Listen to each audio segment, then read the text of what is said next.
लेकिन देश ये भी जानना चाहता है, वे 26 लोग जो जिनके परिवारों में आज कोई गुजर गया, वे ये भी जानना चाहता है कि 100 दिन गुजर गए और वे 5 दहशतगर्दियों को यह सरकार पकड़ नहीं पाई।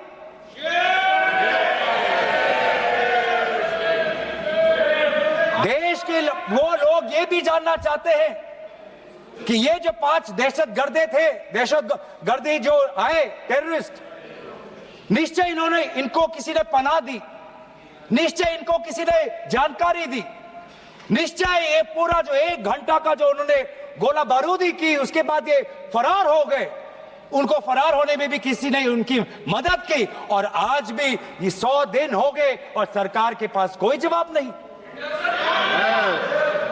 आज आपके पास ड्रोन है, आपके पास पेगासस है, आपके पास सैटेलाइट है, वहां पे सीआरपीएफ है, वहां पे बीएसएफ है, वहां पे सीआईएसएफ है, वहां पे आदरणीय गृह मंत्री कुछ दिन पहले ही गए थे पूरा रिव्यू लेने के लिए, और आप किसी को पकड़ नहीं पाए। ये कैसी है, ये कैसा बंदोबस्त?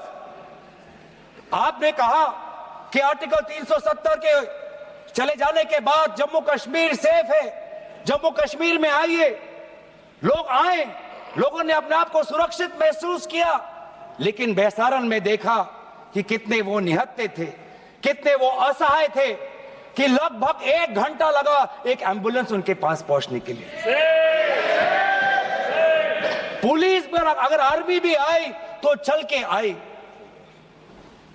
और सर, मैं वो नजारा भूल नहीं सकता, एक मां और एक बेटी चल के नीचे आ रही थी, एक भारत के सिपाही को देखा और सिपाही को देखकर वो रो पड़े, खुशी से नहीं, डर से, क्योंकि उनको लगा कि वे दहशतगर्द जिन्होंने सिपाहियों का यूनिफॉर्म पहनकर वहां पर लोगों को मारा, आज वही दहशतगर्द आज पहाड़ के नीचे उनका इंतजार कर। उस भारत के सिपाही को कहना पड़ा कि मैं भारतीय हूं, तुम डरो मत, मैं भारतीय हूं, तुम सेफ हो, सुरक्षित हो। ऐसा दहशत उन्होंने महसूस किया।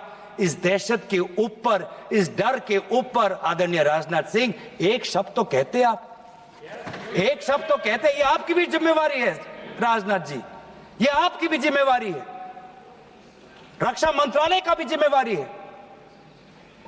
बार बार हम ये देख रहे हैं सर कि आदरणीय गृह मंत्री जाते हैं, कहते हैं कि बहुत अच्छा बंदोबस्त हो गया है, टेररिज्म के हमने उनकी रीढ़ की हड्डी तोड़ दी, तब भी उरी होता है, तब भी बालाकोट, तब भी पुलवामा होता है, तब भी पहलगाम होता है। अंत में जाके जिम्मेवारी कौन लेता है? जम्मू कश्मीर के लेफ्टिनेंट गवर्नर नहीं।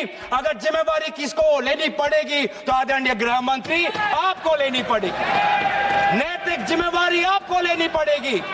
आप लेफ्टिनेंट गवर्नर के पीछे नहीं छुप सकते, आप लेफ्टिनेंट गवर्नर के पीछे ये केंद्र सरकार नहीं छुप सकती, क्योंकि गृह मंत्री खुद वहां पे थे कुछ ही हफ्ते पहले, खुद उन्होंने सिक्योरिटी का रिव्यू लिया कि आपके पास जानकारी नहीं थी।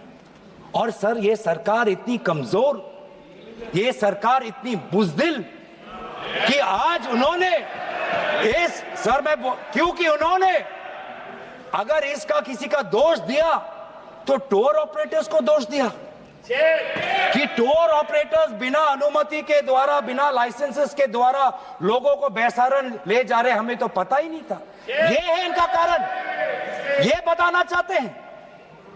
तो सर, यही तो दुख की बात है कि कहीं ना कहीं एक सरकार में एक अहंकार आ चुका है। इंटेलिजेंस और सिक्योरिटी जो फ्रेमवर्क है, एस्टेब्लिशमेंट है, जो लोग हैं जो निर्णय लेते हैं इंटेलिजेंस और सिक्योरिटी की, आज उनमें एक अहंकार आ गया है कि चाहे जितनी भी बड़ी गलती हो उन पर कोई सवाल नहीं उठा सकता। लेकिन आज हम सवाल उठा रहे हैं, आज हम सवाल उठा रहे हैं, आज हम